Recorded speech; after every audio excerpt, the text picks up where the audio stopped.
peoples! You might have seen that I was able to finish the game Lemon Cake, and I thought it'd be a good idea to leave my review about the game since I have completed it and I have basic knowledge about the game, and I can share that knowledge with you so you can make your own decision about whether or not to buy this game. So stay tuned for that.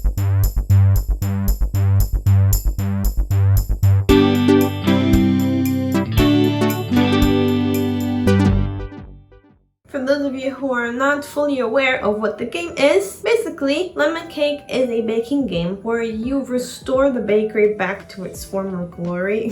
You water your plants, you take care of the animals, you discover new recipes, and you grind to unlock all of the utilities that are available in your bakery. It is advertised as a cute, cozy baking game. That's what most people will be expecting from this game. Cute, cozy baking. To start with the pros, it is cute. It is definitely cute. The animals are cute, the food you make is cute, the overall aesthetic of the game is cute. The music is nice, it has been well made, and I like how it helps to set your mood for the time of the day. It doesn't take long to finish an in-game day. It's around 15 minutes per day. So if you only have 30 minutes in your day to play, you could definitely fit 2 in-game days into your schedule. It's a diverse menu, there's lots of options to choose from once you've unlocked them, obviously, but you don't just keep making the same recipes. There are lots of options to choose from to put in your bakery. Now, the cons. The controls are really funky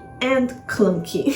I always end up clicking on what I didn't want. It's a little bit complicated to figure out where you're going to click. You think you're going to click in one thing, you end up clicking something else, and you have to really maneuver yourself into the exact position you need to be in to get the right thing, and sometimes you click on something that you would never have imagined that you would click on. It's really frustrating. Especially in the beginning, the game feels a lot more like a management game than a baking game. For some people, that's a negative because, like I mentioned, it was advertised as a baking game. The grind is very real. You need lots of money to get the utilities that actually matter. As it was advertised as a cozy game, some people think that this grinding aspect of the game takes away from the coziness of it. So to actually progress in the game, you do have to play a lot. Or you have to strategize your game to make the most amount of profit as possible. The game has basically 4 ability trees, I guess. One for the bakery, one for the kitchen, one for the plants, and one for your bedroom. The bedroom one does literally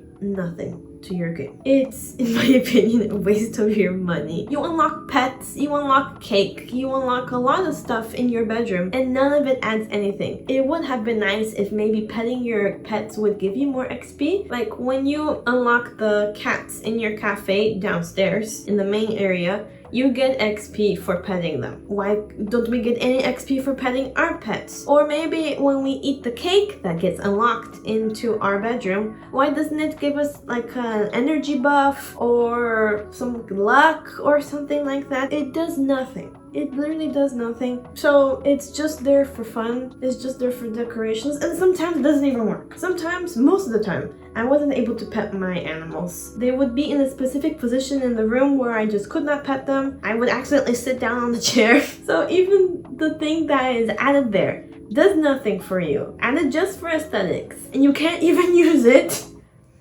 Waste of money. Cooking recipes with more than 1 fruit ingredient is an extreme disadvantage for you because you only have 4 of those little mine carts. One recipe could take up 3 of those slots, and then you have to go back to the garden and get more ingredients anyways for the next recipe. So the point of putting your ingredients there in the cart is just basically useless. I completely avoided doing the recipes that had 2 or 3 fruit ingredients. When I say fruit, I mean the stuff that's in your garden, like cherry, grape, there's also carrots and stuff like that. That's what I'm talking about. My workaround for this was that I was trying to either have all the recipes have the same ingredient, so all of them are going to be lemon, or the 2 ingredients will be the same, so like honey and strawberry, something like that. So all the recipes would have to have the same ingredients. Even in that situation, I did avoid making certain recipes because it was just useless. Here is a very important person's critique. Why can't I use both hands?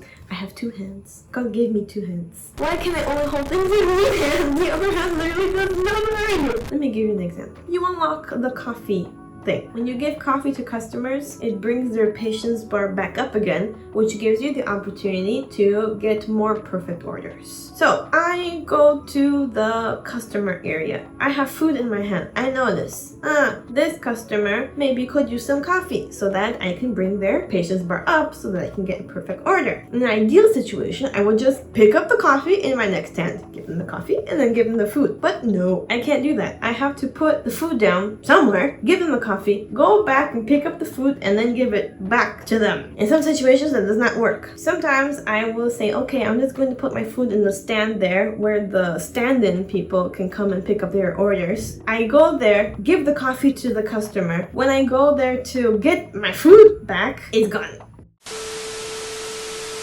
My husband came home and we had to solve some problems, so I had to leave. And then when I came back, my neighbor decided to have a singing session. But I have to finish this video today, so I can't wait for her to finish singing. So if you hear her in the background, sorry for that. One more con in this game is that nothing happens at the end of the game. You finally unlock the lemon cake recipe. You bake it for the first time. The ghost lady, I forgot her name, she's like, wow, you baked the cake. I remember the smell so much. Wow. And then nothing happens. And you just continue the game. You can continue with your bakery, or you can start a new save and do the process all over again. Like, what's the point? You reach the end of the game, you don't get any kind of animation like, wow, you've made the cake, or explosions, or an achievement, or something like that. The only achievement that you get is that you baked the lemon cake. So like, what's the point once you've reached the end? Also, in regards to the end, your end game bakery, once you've unlocked everything, your bakery is almost 100% automized, so you don't really do much besides the baking. That might not seem like a problem, but when you've been playing the whole game as a management game, which is kind of what it is, and it turns into just baking, it kind of loses its purpose, you know, because the game felt like you had to manage your bakery, and now you don't have anything else to manage, so it kind of loses its purpose. And like, what do you do? What is there to do? You have all of this money, there's nothing else to unlock, there's nothing to spend your money on. Why couldn't we have the option of opening another bakery in town? Or maybe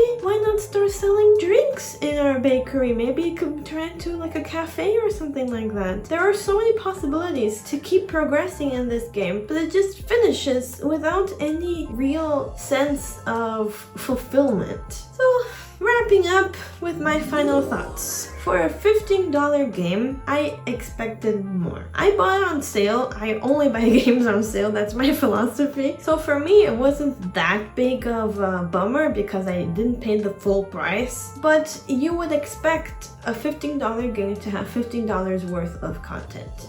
And this game doesn't feel like that.